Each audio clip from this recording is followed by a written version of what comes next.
It's Showtime, pasabog ang unang episode sa GMA.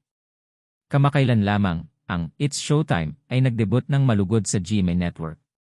Kasama ang mga kapuso stars, nagkaroon ito ng explosive production numbers. Noong Sabado, ika-6 ng Abril, in-air ng ABS-CBN ang unang episode ng It's Showtime sa kanilang dating katunggali na network. Nagbukas ang palabas ni Ann Curtis at Karil sa isang kapanapanabik na performance ng awiting Power ng Little Mix at sinundan ito ng intense solo rope dancing ni Kim Chiu. Sumali rin sa pagbubukas ng episode sina Ami Perez, Jackie Gonzaga, Shane Dominguez, Jogs Jugueta, Teddy Corpus, Vong Navarro, Jong Hilario, Ryan Bang, Ion Perez, MC, Mua Kalakyan, at Lassie Marquez. Nagbigay-pugay si Vice Ganda sa kanyang 48th birthday sa pamamagitan ng isang nakakabighaning performance. Isang clip na nagpapakita sa kanya na nakaupo sa itaas ng logo ng GMA sa kanilang main building ay ipinakita rin sa screen. Tinapos ni Vice Ganda ang opening number sa mga mensahe na nag-i-encourage sa mga tao na tuparin ang kanilang mga pangarap. We are making history today on It's Showtime, sabi ni Curtis. At sumagot ang lahat sa studio ng What's up, what's up, what's up, madlang kapuso.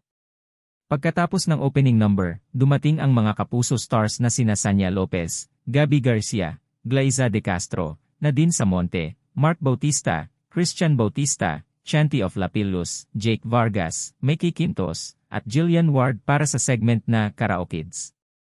Samantala, si Michelle D., ang kinatawan ng Pilipinas sa Miss Universe 2023 at ang kanyang ina na si Miss International 1979 Melanie Marquez, ay sumali rin sa saya sa segment ng noontime show na Especially for You. Sa unang episode ng It's Showtime sa GMA -7, mabilis itong naging trending sa social media. Narito ang ilang highlights. Bago pa man magsimula ang episode, nasa Philippines trending list na ang #Showtime sa Nipuwersa sa Twitter, may higit sa 9,000 tweets.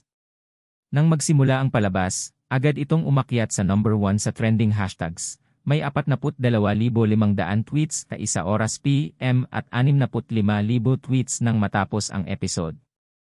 Sa live episode, may 142,000 viewers sa YouTube at 45,000 viewers sa Facebook sa 1 oras PM. At nang matapos ang episode, umabot ito sa 455,500 views sa YouTube at 2.5 million views sa Facebook. Talagang enggrande ang paglipat ng It's Showtime sa Kapuso Network. Kaya't sa kabila ng paglipat, patuloy pa rin ang madlang people sa pagmamahal sa It's Showtime.